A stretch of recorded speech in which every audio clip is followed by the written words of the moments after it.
Gözlerimde sıfır emosiya. Herkes bir rəqəm, bir şans. Həyat qumar masasıdır, mən isə edirəm son seans, dostluq. O sadəcə büdcə, çatmayanda yaranan bəhanə. Mən zirvəni istəyirəm, sən isə ilişib qalmısan o köhnə səhnəyə.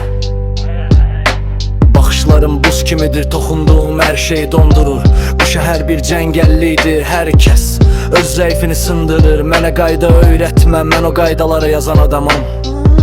Sənin o doğru dediyin yollarda mən çoxdan azan adamam. Uğur qoxusu gəlir, amma içimdə biraz da qan var. Mənim tərəfimdə qalanlar yox, sadəcə mənə borclu olanlar var.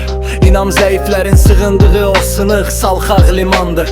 Mənim üçün ən böyük həqiqət cibdəki o son imkandır. Vurur bas ağır və soyuq, beyin dalğaları tərs axır.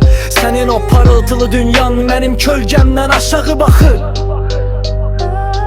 Hər kəs öz qiymətini deyir, mən isə sadəcə alıram. Sən xəyal qurursan, mən isə o xəyalları reallaşdırıram. Gecənin rəngi mənimdir, qaranlıq ən yaxın sirdaşım. Heç kəsə borcum yoxdur, tək özümlədir bu savaşım. Loyallıq bir illüziyadır, hər kəs öz mənfətinə qaçır. Mən isə sakitcə izləyirəm, kim harada özünü açır. Sənə qardaş deyənlər ilk döngədə yolunu dəyişər. Mənim dünyamda isə yalnız güclülər bir-biri ilə döyüşər. Sözlərim kəskin deyil, sadəcə biraz çox realdır.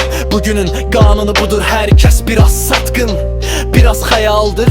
İndi bası qaldır, qoy ritm daxili boşluğunu doldursun. Bu soyuq kəlmələr səndəki o lazımsız hissləri öldürsün. Nə sevgi, nə nifrət, sadəcə təmiz və soyuq bir hesab.